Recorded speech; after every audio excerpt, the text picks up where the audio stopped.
de vous compter parmi les milliers de téléspectateurs sur notre chaîne Web Information Télévision. Nous vous accueillons à suivre cette édition du journal. L'ex-président de la République démocratique du Congo, Joseph Kabila Kabange, séjourne dans la province du Sud Kivu depuis cette semaine dans le cadre de la poursuite de ses consultations afin de trouver une solution au conflit armé qui sévit dans l'est du pays. Celui-ci a été accueilli à Kabare, accompagné de quelques membres de sa famille politique. Suivez.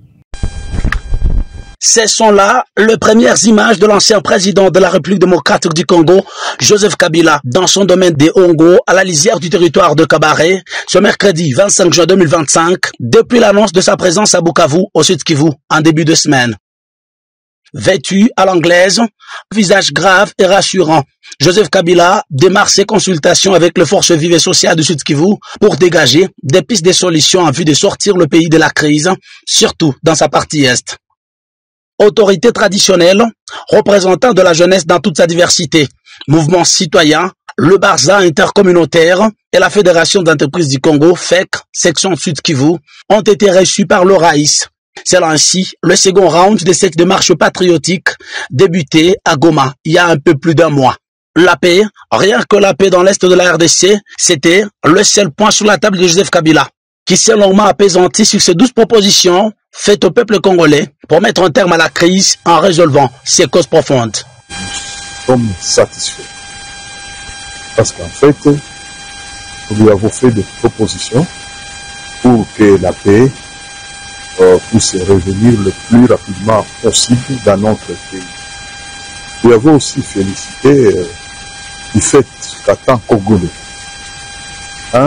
expérimenté pendant plusieurs années parce que le mieux placé pour connaître ce pays s'est engagé pour la recherche justement de ce pays. Une initiative saluée par tous ces interlocuteurs qui pensent qu'il est enfin temps que les personnalités politiques congolaises se mettent autour d'une table pour résorber cette crise par des solutions authentiquement congolaises. Il a dit qu'il est prêt pour les dialogues et il voulait que les autorités qui gèrent le pays actuellement comprennent qu'il faut qu'on dialogue, et c'est là qu'il a soutenu d'ailleurs le chemin de la SECO et de l'ECC.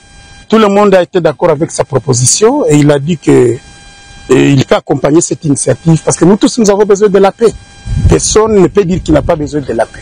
C'est ainsi qu'il nous a dit que nous-mêmes partout où nous passons et que tout le monde qui a même un numéro d'appeler les autorités au niveau national, qu'ils le fassent pourvu que tout le monde comprenne qu'il est temps qu'on fasse la paix. Parce que sans cela, la RDC risque de disparaître.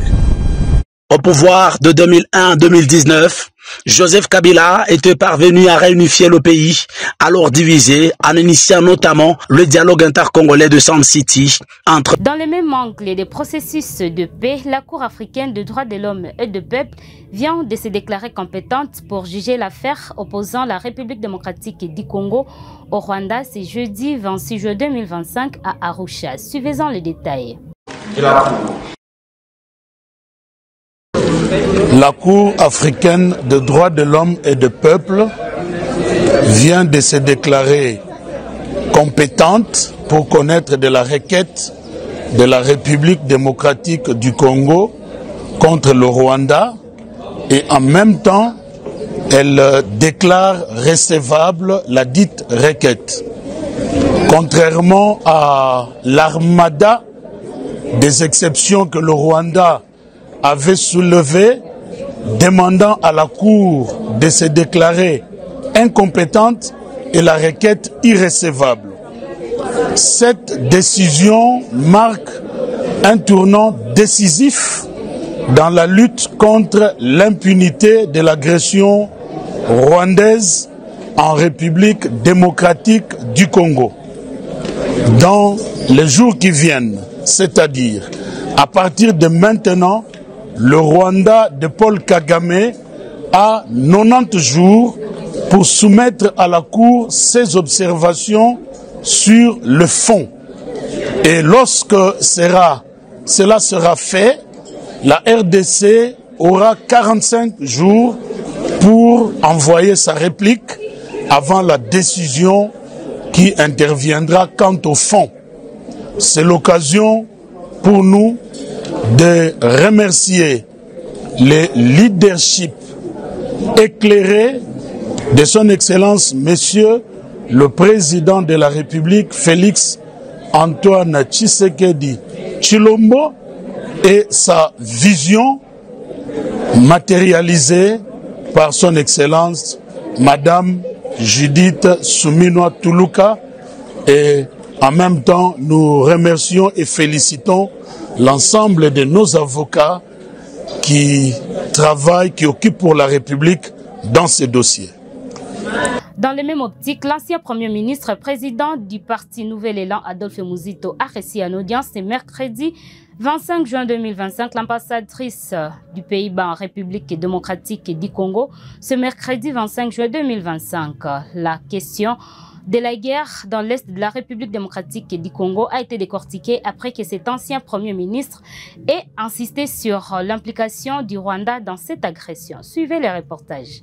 L'ancien Premier ministre congolais et président du parti d'opposition Nouvel Élan, Adolphe Muzito, a reçu en audience l'ambassadrice des Pays-Bas, accréditée en République démocratique du Congo. Au cœur de leurs échanges, plusieurs questions d'actualité, dont la situation sécuritaire préoccupante dans l'est du pays. Adolphe Muzito a dressé un tableau sombre de l'insécurité persistante dans les provinces de l'Est, mettant en lumière l'implication du Rwanda dans l'agression de la RDC. En réponse, la diplomate néerlandaise a rappelé la préoccupation constante de son pays face à cette crise humanitaire et sécuritaire, réaffirmant le soutien des Pays-Bas aux initiatives de paix et aux efforts de stabilisation en RDC, et a demandé au Rwanda de se retirer du sol congolais. Je pense qu'on est les deux tout à fait d'accord que le Rwanda doit respecter le droit international. Expliquer aussi qu'en tant que Pays-Bas, on est très fort sur ce point. Le Rwanda doit se retirer pour que un accord de paix a une chance d'être durable. Les deux personnalités ont également évoqué les questions de gouvernance, les défis globaux ainsi que le climat des affaires en RDC. Pour discuter de la situation mondiale, les défis mondiaux qu'on voit, pas seulement en Europe, mais aussi en Afrique et surtout en RDC. On a une très belle et riche échange, je peux dire. Mais on a discuté des opportunités commerciales, économiques, les défis, climat d'affaires, la gouvernance, mais aussi vraiment des opportunités en RDC en tant que ressources, en tant que population. Bon, on est très contents. Les deux personnalités se sont félicitées de la diplomatie agissante du président de la République, Félix-Antoine Tshisekedi Tshilombo, qui a su mobiliser la communauté internationale en faveur d'une gestion stratégique et équitable des matières rares de la RDC dans le cadre d'un accord gagnant-gagnant. Elles ont souligné qu'à présent, les investisseurs n'auront plus besoin de transiter par le Rwanda pour accéder aux ressources minières congolaises. Ils ne sont pas seulement appelés à intégrer l'armée congolaise. Grâce au service national, 700 bancs pupitres faits par le ex-Kuluna ont été remis à l'UNIKIN pour une deuxième donation ce mercredi 25 juin 2025. Suivez-en les détails. Le service national de retour ce mercredi 25 juin 2025 à la colline inspirée. Des bâtisseurs, avec à leur tête le lieutenant-général Jean-Pierre Cassandre-Cabrouc, sont venus réaliser une promesse faite le 31 mai 2024, celle d'ajouter d'autres bancs aux 500 remis ce jour-là. Aujourd'hui, c'est 700 bancs qui ont été réceptionnés. Ce deuxième lot fait le bonheur du recteur de l'UNIKIN. Il a exprimé un sentiment de reconnaissance au chef de l'État, Félix-Antoine Tshisekedi, ce à plus d'un titre. Aujourd'hui, l'Université de Kinshasa est heureuse de recevoir ce deuxième lot de bancs, ce qui va améliorer qualitativement la qualité de l'enseignement que nous dispensons. Aujourd'hui, à travers le service national, il y a lieu que les étudiants parlent du président de la République, voient les œuvres palpables du président de la République. Et ceci participe même à une injonction de la Constitution qui impose que la répartition de la richesse nationale soit équitable. Donc, pour un étudiant, il n'a pas de salaire à obtenir. il a besoin de bénéficier de la richesse du pays à travers, par exemple, les conditions d'études adéquates. Il en sera de même de la part des étudiants de cet alma mater. En tout cas, nos impressions sont bonnes, dans le sens où ça favorise quand même nos différentes conditions de vie ici à l'université de Kinshasa. Surtout, nous avions une pathologie intense en termes d'effectifs. Vous savez que l'UNIKIN regorge plus de 30 000 étudiants et il y a certains étudiants qui sont à l'extérieur, qui sont dans l'obligation de louer les chaises. Mais grâce à cette initiative, en tout cas, j'espère qu'il y aura vraiment une performance à ce qui concerne les études pour nous, étudiants. Nous remercions énormément Monsieur le Président de la République pour son soutien manifesté ici pour nous, les étudiants de l'Université de Kinshasa. Pourquoi pas aussi particulièrement au commandant de service national pour ces dons des bancs octroyés ici. Au banc pour améliorer la qualité d'apprentissage des étudiants au regard de nombreux projets qu'il compte mettre en œuvre, le service national, par le biais du lieutenant-général Jean-Pierre Kasson-Okabouik, annonce l'élargissement de sa collaboration avec les universités et instituts supérieurs du pays. Nous avons des étudiants qui sont venus de l'Université pédagogique nationale, très prochainement ceux de l'Université de Bujumaï et prochainement ceux de l'Université de Kinshasa et bien d'autres universités. Vous savez, le service national seul ne peut rien faire. Nous avons besoin de l'intelligence des cadres du pays. Nous avons besoin que tout le monde mette la main à la pâte. Parce que la mission du service national, c'est d'encadrer la jeunesse pour la reconstruction et le développement du pays. Le service national, dont le travail va au-delà de l'encadrement des jeunes désœuvrés appelés Kuluna, compte ainsi devenir un véritable débouché d'emploi pour les étudiants en fin d'études. On a besoin de l'apport de tous les Congolais et surtout de jeunes cadres et de toute l'intelligence nationale congolaise pour contribuer au redressement du pays, à la reconstruction et au développement.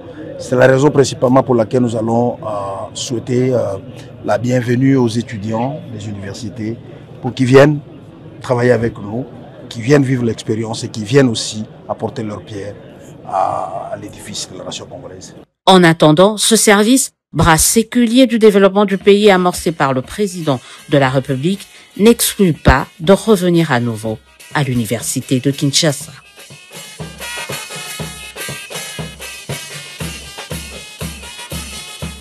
Pour clôturer cette édition du journal, mesdames et messieurs, après une formation des jeunes, un processus de passation de marchés publics dispatché par des experts de l'autorité de régulation de marchés publics et ARMP, en sigle la réserve stratégique générale, a bénéficié d'une nouvelle génération des agents engagés et compétents. Suivez ces reportages pour en savoir plus. Après 15 jours de formation sur les procédures des passations des marchés publics, animés par des experts de l'autorité et des régulations des marchés publics, les cadres et agents de la réserve stratégique générale sont désormais équipés des compétences nécessaires pour accomplir efficacement leur mission. Le coordonnateur de la RSG, Moulumbakati Serge, a apporté des précisions sur l'importance de cette formation. Permettez-moi tout d'abord de rendre un hommage appuyé à son Excellence, Monsieur le Président de la République, chef de l'État. Cette formation n'est pas une fin en soi, mais un nouveau départ, avec une gestion des marchés publics plus conforme aux normes, à l'éthique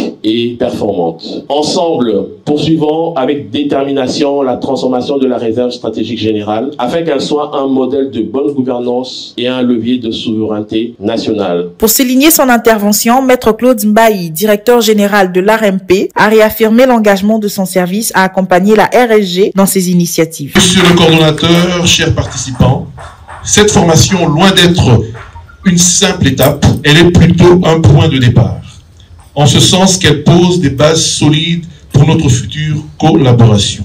De leur côté, les bénéficiaires n'ont pas manqué d'exprimer leur satisfaction quant à cette formation enrichissante.